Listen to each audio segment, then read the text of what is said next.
Halo semuanya, selamat datang di YouTube channel di Official Auto. Kita sedang ada di Bali dalam rangkaian acara Yamaha Tour Bumi Nusantara, mencoba produk terbarunya Yamaha NMAX Turbo. Ini adalah etapa keempat dari Bali sampai ke Lombok. Jadi Yamaha bikin sekitar 12 etape jelajah Nusantara. Nah, kita akan menjajal secara lengkap bagaimana rasa berkendaranya, performa mesin, dan juga fitur-fitur yang jadi nilai jual seperti Y-Shift, lalu juga ada riding mode, dan juga navigasi Garmin. Termasuk kita akan cari tahu seberapa irit mesin dari Yamaha NMAX Turbo dari Bali sampai ke Lombok. So teman-teman, check this out.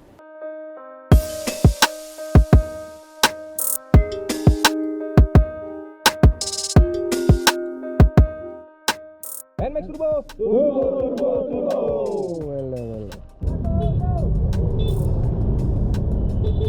Perjalanan dimulai dari flagship shop atau dealer Yamaha Bali di Denpasar. Kami kedapatan untuk coba varian Turbo Tech Max yang jadi varian termahal kedua, seharga Rp43.250.000 on the road Jakarta. Di atasnya ada trim paling mahal, Turbo Tech Max Ultimate, pakai performance damper, dijual Rp45.250.000 on the road Jakarta. Etapa keempat menghabiskan 3 hari perjalanan. Di hari pertama dari Denpasar, kita menuju ke Bali Utara. Situasi lalu lintas Denpasar saat itu ramai lancar, jadi tepat buat nguji kemampuannya sebagai motor komuter.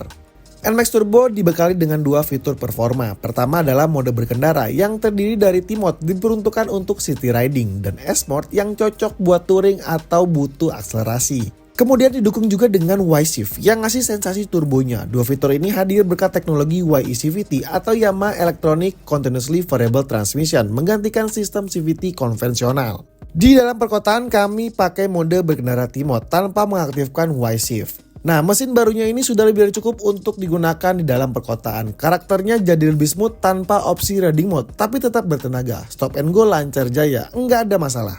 Buat informasi, sekarang NMAX terbaru pakai mesin serupa kepunyaan Lexi. Pakai engine 155cc, 1 silinder, SOHC pendingin cairan 4 katup, VVA, dan teknologi Blue Core. Khusus varian turbo ditambahi YECVT, ada banyak pembaruan dalam mesin. Salah satunya adalah pakai tensioner model hidrolis untuk minimalisir getaran dalam mesin. Nah, dari mesin anyar ini mampu hasilkan tenaga 15,1 HP pada 8000 rpm dan torsi puncak di 14,2 Nm pada 6500 rpm.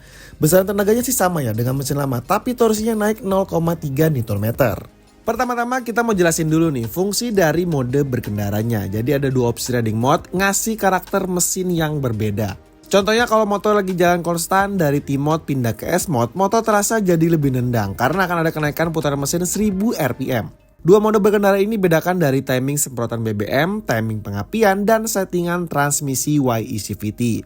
Tombol pindah mode berkendaranya ada di paling depan saklar sebelah kiri, dijangkau sama jari telunjuk. Kalau pilih T-Mode, takometer berwarna biru. Nah, kalau S-Mode berubah jadi warna merah. Sementara Y-Shift diakses lewat tombol paling bawah sebelah kiri. Buat yang pertama kali coba memang kerasa kagok ya. Kebanyakan sih malah pencet tombol klakson. Makanya perlu adaptasi biar pengoperasiannya lancar dan optimal. Y-Shift sendiri terdiri dari 3 level. Pertama level 1 itu low, level 2 medium, dan 3 high. Kinerja Y-Shift diatur oleh YECVT yang terdiri dari motor untuk gantikan komponen roller buat buka tutup shift pulley-nya. Lalu ada TCU atau Transmission Control Unit dan juga peran dari ECU. Ketika motor berjalan dan Y-Shift diaktifkan, memang akselerasinya akan terbantu karena setiap level dari Y-Shift akan naikin putaran mesin 500 hingga 1000 rpm.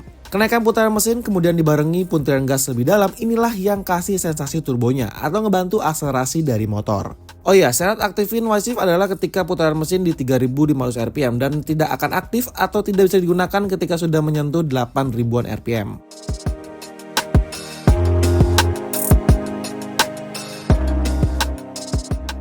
Masuk hari kedua dari kawasan Singaraja, tempat kita menginap di Bali Utara. Kita langsung meluncur ke Bali Timur menuju Savana Tianyar. Jalan disajikan kurang lebih masih sama nih, seperti kawasan Buleleng. Trek lurus mulus, tanjakan dan turunan serta jalanan berkelok. Pakai Yamaha NMAX Turbo dengan fitur mode berkendara serta Y-Shift-nya terbilang effortless lah dalam tanda kutip buat naklukin situasi jalan kayak gini. Semoga penjelasan tadi sudah cukup jelas ya. Sekarang singkatnya sudah masuk jalur yang dominan trek lurus nih, tanjakan dan turunan. Lebih banyak ditemui di daerah Bedugul dan Buleleng. Penggunaan S-Mode dan kombinasi Y-Shift sesuai level yang dibutuhkan memang beneran ngebantu banget, baik akselerasi dan juga deselerasi. Nggak kerasa riding pakai NMAX Turbo tiba-tiba sudah sampai di destinasi utama di hari pertama, yakni Danau Tamblingan yang eksotis dengan keliling 13 puranya. Jadi memang program Tur Bumi Nusantara ini selain mencoba fitur dan performa NMAX Turbo, para peserta juga diajak ke spot andalan tiap etape di daerah masing-masing. Ya Yamaha mau coba nunjukin lah kalau pakai motor ini pemiliknya bisa berpetualang ke lokasi yang mereka tuju.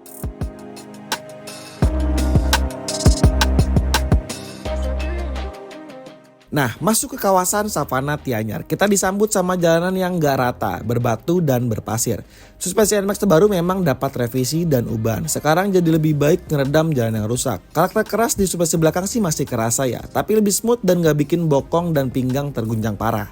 Jadi peredam depan masih sama travelnya, namun ada ubahan pada per lubang dan sulingnya. Sementara suspensi belakang dibikin lebih empuk, per dipanjangin serta makin fleksibel karena masih tersedia settingan preload yang bisa disesuaikan dengan kebutuhan.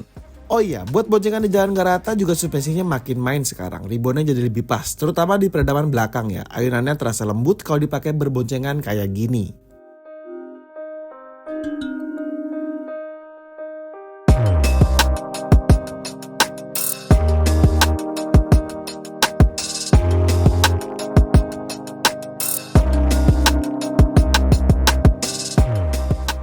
Sudah puas di Savana Tianyar, agenda selanjutnya adalah langsung ke pelabuhan penyeberangan Padang Bay untuk ke Pulau Lombok. Setidaknya butuh waktu 4-5 jam di atas kapal. Landscape view-nya asik banget, hamparan biru laut dan langit dipermanis dengan gagahnya Gunung Agung Bali. Peralihan sore ke malam juga nggak kalah gokil nih, dapat golden sunset yang warna jingga langitnya sekeren ini.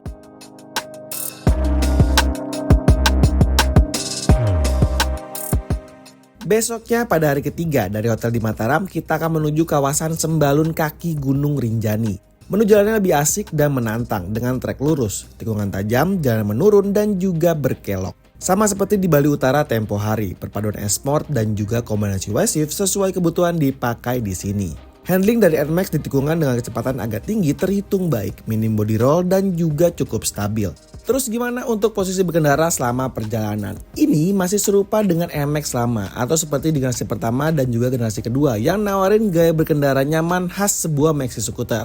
Dia sajiin stang lebar tinggi, pijakan kaki bisa selonjoran dan jok rider yang lebar serta panjang bikin kita bisa atur posisi duduk yang terbaik. Secara dimensi panjang lebar masih sama tapi tinggi dan ground clearance-nya bertambah sedikit. Pas buat harian tapi buat jalan jarak jauh kayak gini nggak bikin badan cepet pegal.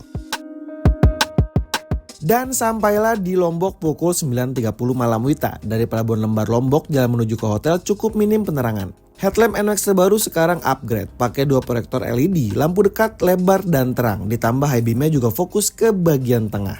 Sayang saat mencoba top speed dari motor ini di bypass Mandalika, saya gagal mengabadikan hasilnya lewat video karena saat itu baterai kamera sudah habis. Namun dari pengetesan saya, top speed NMAX Turbo didapat 124 km per jam. Namun rekan lain ada yang tembus 127 km per jam. Kemudian yang jadi highlight saya saat kecepatan tinggi di atas 100 km per jam, motor terasa stabil meskipun karakter jalan di bypass Mandalika agak bumpy. Ya inilah efek dari suspensinya yang diracik dengan tawaran stiff, sedikit keras namun menawarkan kestabilan yang baik. Oke, kita tarik data konsumsi BBM-nya setiba di Hotel Lombok. Jadi dari saat awal di Denpasar, Bali menuju Mataram Lombok selama 2 hari perjalanan dengan total jarak 273,4 km didapat rata-rata konsumsi BBM di 41,5 km per liter. Hasil ini didapat tanpa menerapkan eco riding, dominan menggunakan S-Sport dan Y-Shift, kemudian bobot saya di 81 kg. Hasilnya terbilang mirip-mirip dengan NMAX generasi kedua yang belum pakai YECVT. Jadi buat yang sudah pernah pakai NMAX model sebelumnya seharusnya nggak kaget dengan hasil konsumsi BBM yang sekarang. Plusnya kini NMAX lebih fun to ride dengan tawaran mode berkendara serta Y-Shift-nya. Jadi setelah berkendara dengan NMAX Turbo varian TechMax sejauh 562,5 km dari Bali ke Lombok, motor ini juga punya beberapa kekurangan hasil dari pengujian kami. Pertama adalah suspensinya, ya meski memang menawarkan kestabilan dan lebih empuk dari model sebelumnya, tapi menurut kami masih terhitung keras untuk dipakai di jalan rusak, khususnya peredam bagian belakang. Kedua, bannya licin di jalan yang basah, ya karena memang profil ban dari NMAX ini punya kembangan yang jarang. Tapi buat medan jalan kering sudah cukup baik lah. Nah kalau ada budget lebih atau nanti ban sudah aus, hemat kami langsung upgrade ban ke yang lebih advance. Ketiga adalah harga. Ini memang sulit untuk dijustifikasi. Namun buat Anda yang ingin mencoba teknologi YECVT, untuk sensasi turbonya harus memilih minimal varian turbo terendah yang punya gap 5 jutaan dengan varian Neo standar tanpa YECVT. All new Yamaha NMAX sendiri dijual mulai harga 32,7 juta hingga 45.250.000 rupiah on the road Jakarta. Nah, lebih lengkapnya lihat info ini ya. Bagaimana menurut kamu? Sampaikan di kolom komentar dan sampai jumpa di video berikutnya.